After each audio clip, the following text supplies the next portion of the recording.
Bonjour et bienvenue dans le MAG sur Sensation. Aujourd'hui, nous allons parler d'environnement avec notre invitée Marie Recourt, animatrice nature à l'association CPN, Connaître et protéger la nature Val-de-Seine. Bonjour Marie Recourt. Bonjour. Pour mieux comprendre votre engagement et les activités que vous menez, on va aussi chercher à mieux vous connaître.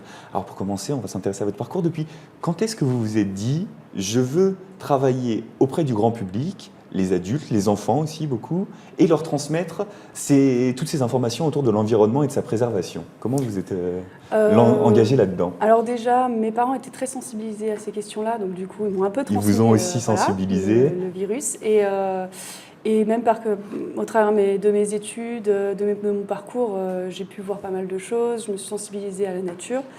Ouais. Et du coup, ça paraissait en fait une suite logique de transmettre après le peu de choses que j'avais connues et continuer à apprendre des choses, parce qu'on continue toujours. Donc vous avez d'abord été bénévole au sein de l'association, désormais salarié. Ça fait combien de temps que vous êtes auprès de CPN? Ça fait peut-être 6 ans que je connais l'association et 3 ou 4 ans que je travaille en tant qu'animatrice du coup. C'est une association qui, elle, a une trentaine d'années, qui est installée à Étampes. Et l'objectif, donc, c'est de s'adresser à tous les publics, mais vous mettez quand même l'accent sur le public jeune. Quel est l'intérêt et comment ça se passe? J'imagine que ce ne sont pas les mêmes échanges avec un public jeune et un public adulte.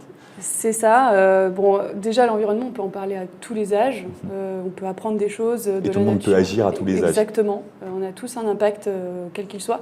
Mais c'est vrai que du coup, en touchant les jeunes, on touche en même temps indirectement les parents. Et puis après, ils seront eux ambassadeurs du respect de la nature. Donc, c'est un peu crucial de parler de l'environnement. En plus, ça permet, dans le milieu scolaire, d'aborder des actions transversales, même des connaissances qui doivent être acquises dans les écoles. Donc vous intervenez en parallèle dans le cadre des cours qu'ils reçoivent. Oui.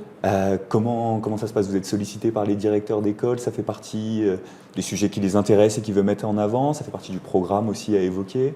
Un peu de tout. Effectivement, il y a le programme. Où, du coup, de plus en plus, dans le programme, on incite les enseignants à parler de l'environnement, du développement durable. Donc ça s'inscrit. Et puis, il y a des enseignants plus ou moins sensibilisés à ces questions-là, qui ont envie de transmettre. Il y a aussi le cadre. On est quand même dans le sud Essonne, il y a de quoi faire des balades, de quoi faire des sorties. Donc montrer concrètement l'environnement. Pouvoir montrer aux enfants que même tout près de chez eux, dans leur jardin, il y a de la nature et qu'il faut la préserver et l'importance de la préserver. Vous parlez d'être plus ou moins sensible à cette question-là. C'est quelque chose qui a évolué, que vous voyez évoluer sur le terrain? Les gens sont plus réceptifs, il y a plus de demandes? Il y a plus de demandes, surtout au niveau des enseignants. Le grand public, c'est encore un petit peu frileux. On a l'impression quand même que quand on fait des sorties, des événements pour tous, c'est souvent les mêmes qui reviennent. Malheureusement, c'est bien quand on les revoit, mais on aimerait toucher plus de monde. Mais ça, donc, ce sont les gens qui viennent naturellement vers vous. Et après, il y a aussi les gens que vous touchez, donc à travers les écoles. Là aussi, la réception, elle évolue ou ça reste une problématique dont on a conscience, mais sur laquelle on ne travaille pas forcément? Peut-être les actions évoluent. On a vu beaucoup d'hôtels insectes qui ont commencé à se créer dans les écoles. On a vu des nichoirs. Peut-être qu'avant, il y en avait un peu moins. Ou, les thématiques changent un peu. Parfois, on parle plus du climat parce que c'est la COP21. Ou voilà, là, on va parler de la biodiversité. Ça a un peu des effets aussi avec la culture nationale, avec les informations. Ce sont des sujets, l'environnement, c'est transversal, ça touche énormément de thématiques. Vous travaillez à Étampes. Il y a aussi une antenne de Connaître et protéger la nature à Paris. Oui. Donc on est sur des publics différents, si on caricature ruraux, citadins. Est-ce qu'on tient le même type de discours et est-ce qu'il y a le même type d'attente en face? Non. Non.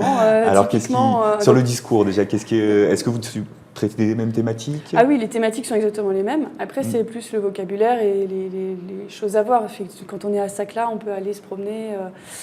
Voilà, il y a de quoi faire. C'est vrai mes collègues sont dans le 7e arrondissement de Paris.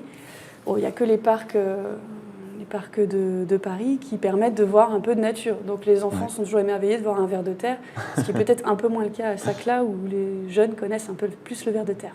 Oui, comment ça se traduit concrètement, les activités que vous menez? Vous n'êtes pas forcément sur des grandes conférences, vous êtes plutôt sur des actions de terrain concrètes.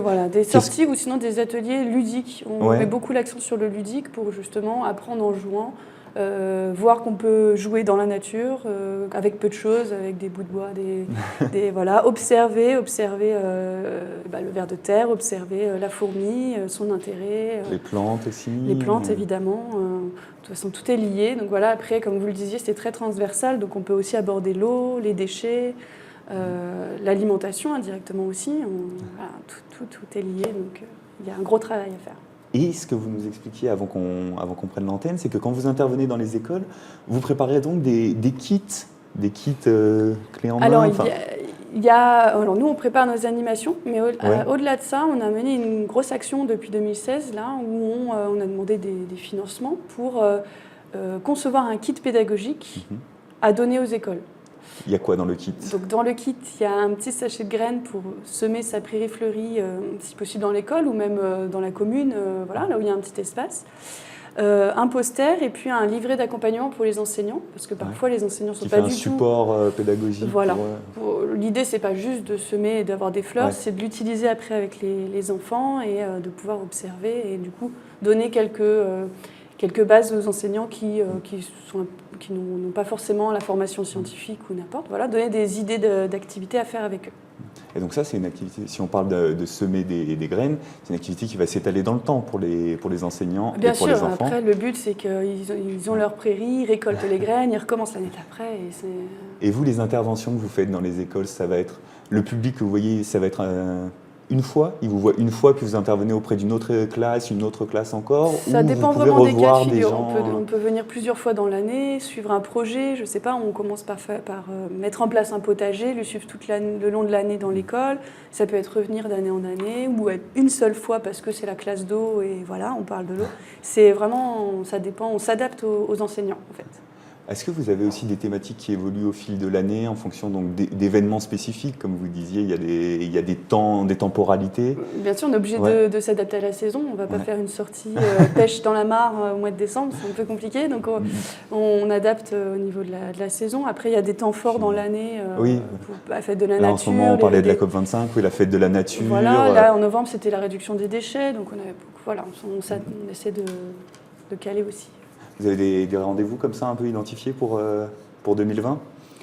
Donc la fête de la nature, incontournable. Après, localement, on a le chantier SOS Crapaud sur Ormois-la-Rivière, où là, on a toujours besoin de monde pour sauver les crapauds sur Ormois-la-Rivière. Après, d'autres temps forts. Vous transmettez beaucoup de conseils, des éléments pratiques qu'on peut agir, qu'on peut mettre en œuvre au quotidien. Alors l'objectif, c'est même plus que les gens soient curieux et d'eux-mêmes trouvent des bons gestes, trouvent les bons. Voilà, on ne va pas critiquer et dire tu dois faire ça, mais plutôt tu as vu ce qui pouvait être bien, ce qui pouvait être au contraire très néfaste. À toi de voir comment dans ta vie tu peux changer les choses. Donc après, c'est sûr qu'il y a des choses des conseils qu'on peut donner évidemment. Mais... Là, on est dans la période d'hiver, il fait froid. Quelles sont les pistes sur lesquelles les gens devraient s'engager s'ils veulent? Parce qu'effectivement, il faut déjà s'informer. S'ils veulent mieux agir pour l'environnement en période de froid, quelles sont les pistes dans lesquelles on doit... Froid, évidemment, il y a les oiseaux où on pense tout de suite à les nourrir. Attention par contre de ne pas les nourrir trop longtemps. On a tendance à... faire attention, mais pourquoi pas aménager dans son jardin des petits espaces pour la faune, pour les insectes, mais aussi pour les oiseaux, leur donner à boire, à manger un petit peu, mais plus il y aura d'insectes et plus les oiseaux s'en sortiront très bien aussi. Donc ça, c'est une activité à mener en famille éventuellement, pour les enfants, pour occuper les week-ends, c'est ça. Les soirs. Puis sortir, être curieux. Très bien. On va être curieux avec vous. Merci Marie Recourt d'avoir été notre invitée. Je rappelle que vous êtes animatrice nature à l'association CPN, Connaître et protéger la nature Val-de-Seine. Et puis on peut retrouver cette émission en podcast audio et vidéo sur notre site et notre application Radio Sensation.